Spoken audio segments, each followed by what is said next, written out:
Okay, so now we're looking at the back button. And notice that the back button calls the canvas object. It calls the canvas UI functions component object on it. And it's going to call the intro sequence back method. All right. So we were currently at case 1, which made the back button become true. And I clicked back. And now we can talk about case 0. So since we increment sequence, and let me say that I wanted to create another method for the back button. Since I called the next button method intro sequence next, I was like, okay, let me call the back button intro sequence back. No input parameters, no return value. I know that I just wanted to adjust the counter called intro sequence, and that I just wanted to call intro sequence next. I didn't want to build this whole switch statement out. Yes, I could have pulled the switch statement out of the intro sequence next method and created another method that both of these two methods could call, and that would just have the switch statement, but whatever. This is how I did it, and prototyping code is meant to be quick and dirty, but you can make it different. So I know that intro sequence next increments intro sequence, the count, by 1 every time before it goes into the case, the switch. So I actually had to subtract 2 from the count because I knew that when I went into the next method, it would increment by 1. So if I subtract 2 and add 1, the ultimate calculation is just remove 1, go back 1 step. So you click next, you go into case 1, intro sequence is 1. You click back, we remove 2 from it. So 1 minus 2, we actually go to -1, but then we increment by 1 here, and we're at 0. So ultimately, I'm just removing 1 from our count and then going into the switch statement. So we go into case 0. So case 0, remember I want a center alignment. I just like the intro text, that first splash, the first page to be centered up. So I have to go back from left to center. The text has to be set back to the beginning, which I had up here. And the intro image needs to be turned on and the back button needs to be turned off because we're at the first step. Now I'm starting to repeat some code. All this is the same. And technically I can copy this line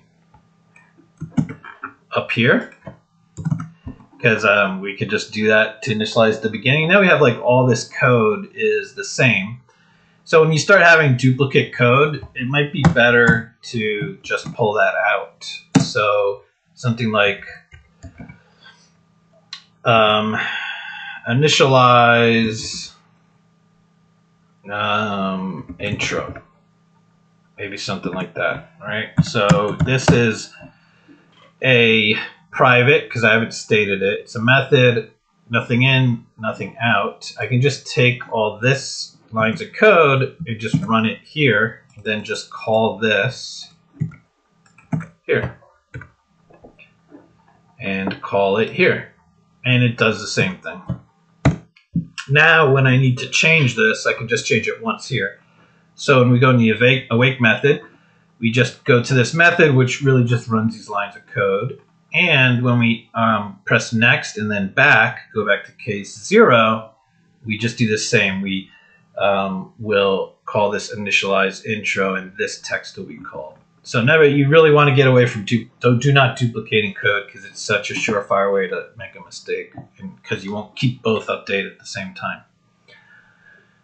And if you really don't like how I subtracted 2 and added 1, and if that's pissing you off, then what I could do is just negate 1, and this intro sequence, I'll just pull that out and can make another private method, and maybe I'll just call it intro sequence.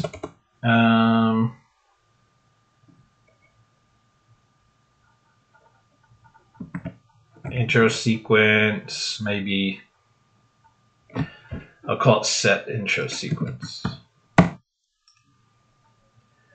Right? And again, we don't need to pass in or out anything. I'm just going to take this whole switch statement, cut you out, put you here, and then we need to call it. So what do we call it? Set intro sequence.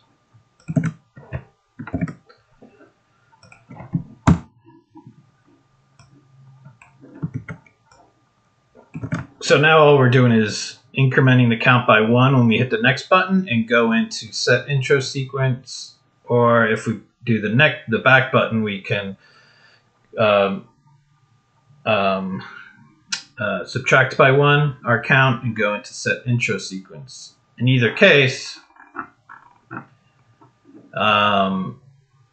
you can just jump into this switch statement. And so this is private, and this switch statement is the whole method. And you have the intro sequence is set. The count is set here and there. Notice how I shrunk this down. It's getting too big. I just want to say here's the next button, here's the back button. They both just go into this set intro sequence. Right, and so maybe since they both call it toward the end, I'll just move this down there. It'll be easier in order of my methods. All right, so we have back button, next button, they both call set intro sequence. Here's set intro sequence down here.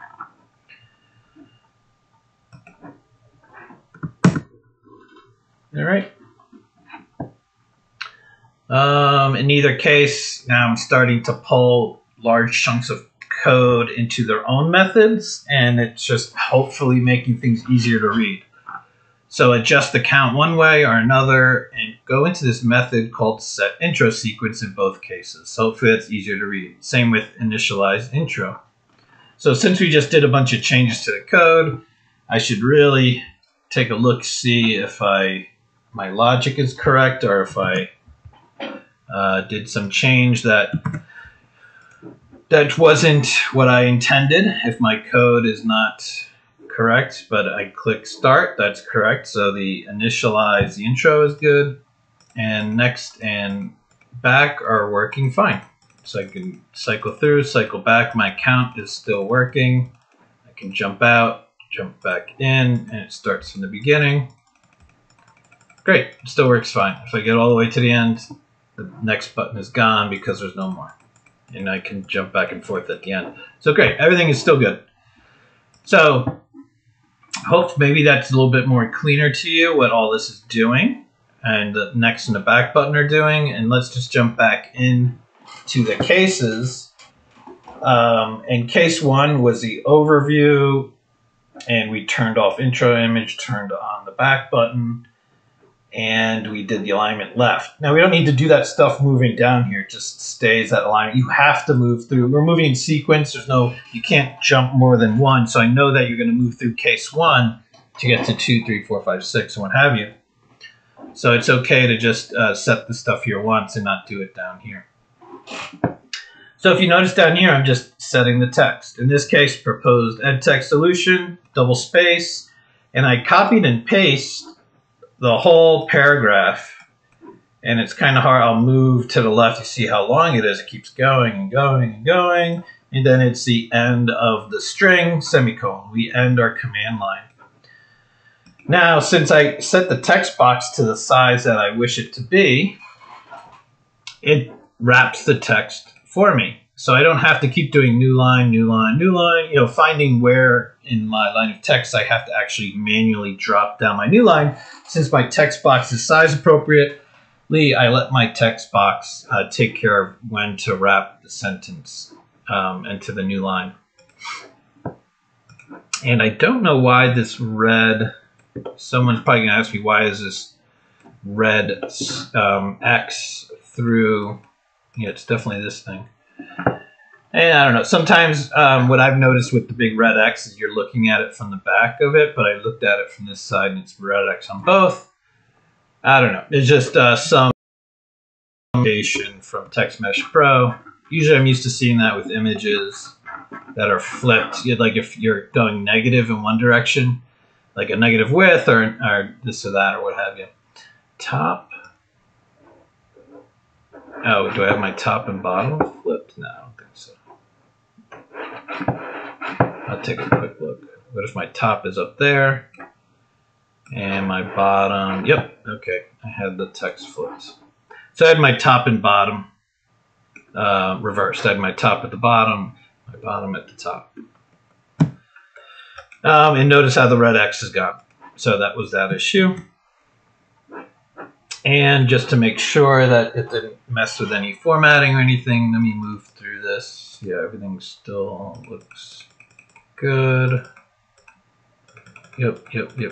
Okay, we're still good. So that's what that red X was for. So next, case 3 is competing software review. And this is Gidget, Scratch, and the Pack. You notice that there are 3 sentences, or 3 strings concatenated with a double space concatenated, and the last string just terminates, the semicolon. So it's actually one line, one command line that gets wrapped on like 3 lines. So just be aware of that. And then when the next one, case 4, competing software, suggested improvement, same thing. 3 lines of text that terminate with a double new line with a concatenated plus sign.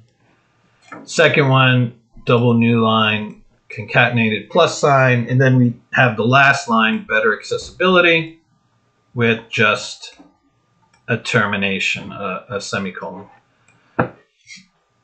Stakeholders was kind of a setup like overview. Double new line after the title. Then new line, and I got double new line to space off from the title, double new line again to space off from the content underneath that. And just notice that my titles are all capital letters. I don't feel like doing like italics or bold or different font sizes. That'd be a real pain. And I'm not sure you could get that crazy customized on one text component. I think you'd have to have multiple text components, and I don't feel like doing all that. This is enough. And all caps, to me, screams title. So here's the 3 sections, 3 paragraphs, and this was stakeholders, content, users, content, that's it. And the persona is set up similarly, how we have title, double space, name, age, gender, location, personal notes. Now, I didn't feel like doing bullet lists. All I did was 5 spaces. So notice that the 5 spaces make it feel like a bullet list. And these all are concatenated together, and they could have been done with one big string. But again, it's hard to read. It's more about legibility in your development environment. And if I go here, it looks like this. That looks great. Nothing special here. 2 paragraphs, paragraph. All right. And the rest are just paragraphs. And you've seen how this works over and over again. Now, toward the end, so this is kind of interesting. Case 11. Well, we're all the way at the end. Now, you know that you want to turn the next button off. You can look at our wireframe diagrams. You can just think about it logically. Okay, we're at the end. You don't want the next button. Turn it off, which means you have to know about it, which is why there's public game object next button, and I connected it together in the inspector. But notice that I had to then go to case 10. So if I went down to case 11, and it said next button false, and I clicked back, and I went to case 10, this would have still been off. It would have been set to false. And so we would have been at case 10 with only a back button. And the next button would be turned off forever because there's no place that I'm actually turning it on. So that's why I ended up saying, oh, if I'm going to turn it off at case 11, I better turn it on at case 10 to cover that edge case where the user clicks next, gets all the way to case 11, next button disappears, and the user doesn't click home, they click back. And then all of a sudden the next button is gone forever. because there's no point in any of these cases where it gets turned back on. And we've actually introduced a bug, a faulty navigation situation. It's going to piss off the user. So to help prevent that, I did next button set equal to true. And this is only useful if someone goes all the way to here, case 11, and hits back. And this needs to be turned back on. And the same is true for all the way up here. If I went from case 1 to case 0, this back button needs to be true anyway. But I just went through all the code, and actually what I did was a refactoring. So I kind of cleaned up my methods. You kind of want to break methods down. If methods are doing more than one major idea, one major feature, you want to break them down into more methods so it's easier to see these method calls, easier to understand what these blocks of code are doing. So I think I'm going to stop here. Yeah, I'm going to stop here, and then we're going to have to do building WebGL build. But since I refactored my code, let me make sure I saved my project. I saved my code. I'm going to do another push. So since I have these commands right here, I can do get status. Oh, wrong. It shouldn't be an IT380. This was from a previous, oops, sorry about that. Not good. This was from a previous video. So let me pop out, cd ... drops you back down. I'm sorry, not back down. Back up the root.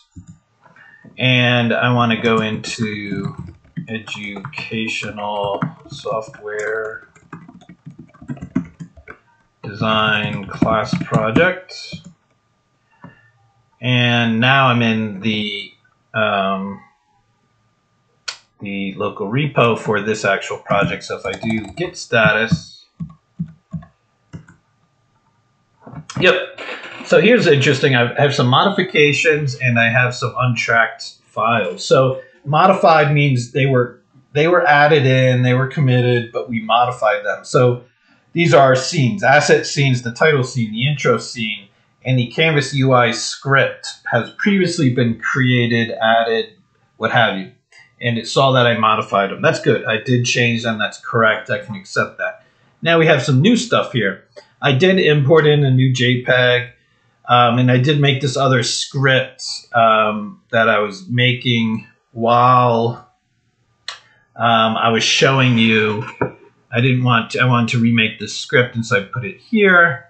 And it's a simpler, I was going to delete it and show it, but you know what? It's a simpler situation. I might make use of that later. So, I'll keep them. It's fine. I did my git status. I saw what's going on. I'm happy with it. So let me add this all. Let me do a git commit.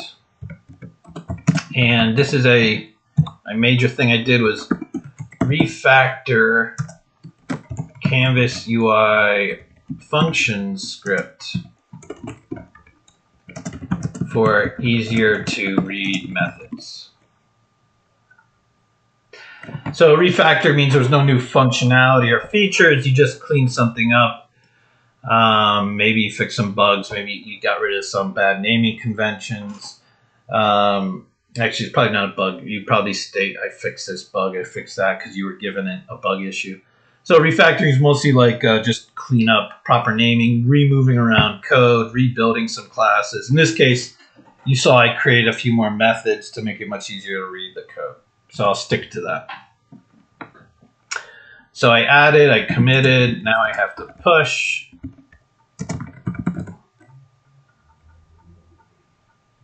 And we're good. And I could go check up on GitHub, but you saw before that this pushed remote. So even if my computer crashes or I throw it out the window, I still have my remote repo that I can pull all my code from. Now I'm done, and I have to do one more video for all the WebGL stuff, and I think we can call it a week.